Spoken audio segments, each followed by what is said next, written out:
Inflation isn't exactly where the Fed wants it, but some financial experts say at least inflation is getting better. Prices at the grocery store are still high, but they're not increasing as fast. We have to see the win there. That's according to the Consumer Price Index report released this morning. Data shows inflation eased 0.5% from September, down to 7.7%. Here to talk to us more about what this means and when we could start to see some relief is Duke University economics professor John Coleman. Thanks so much for joining us tonight, John. Let's start off with what do these numbers mean for inflation and the economy?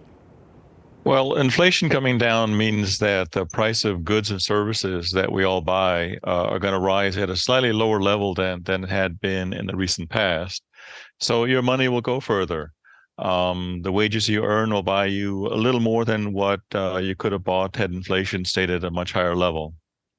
So let's talk about the impact that this report may have on the impact on future interest rate hikes. We just had one. The next one, I think most economists are feeling like it could be about 0.5 percentage point. So how are you feeling that this report could influence the next rate hike?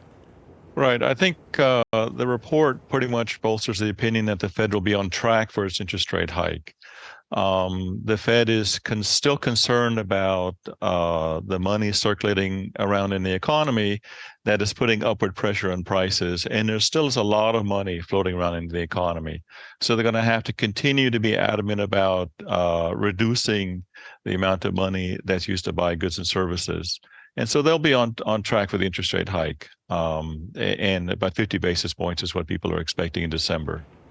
You said our money will go a little bit further. What are some of the items that you do think will come down in cost?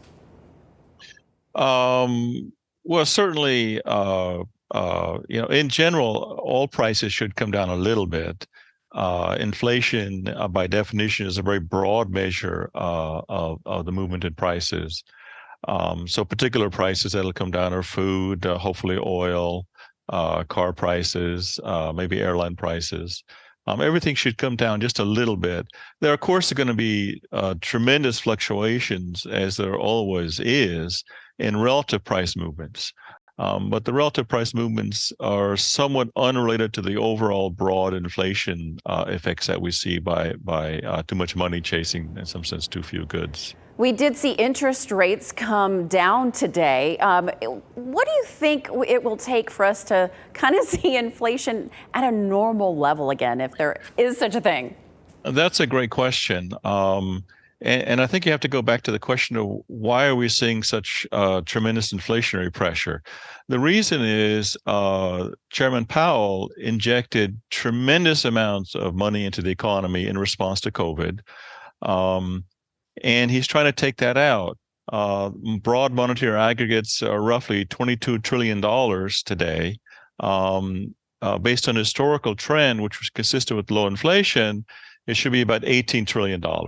So there's roughly $3.5 to $4 trillion of money still floating around that needs to be taken out. He's trying to take it out. He's reduced the growth rate of monetary aggregates, but just by a little bit. But he's got to still take out that, $3.5 to $4 trillion, which is not going to happen anytime soon. Yeah, that is a lot of money, definitely. Duke economics professor John Coleman, thanks so much for your time and expertise tonight. You're welcome, Deborah.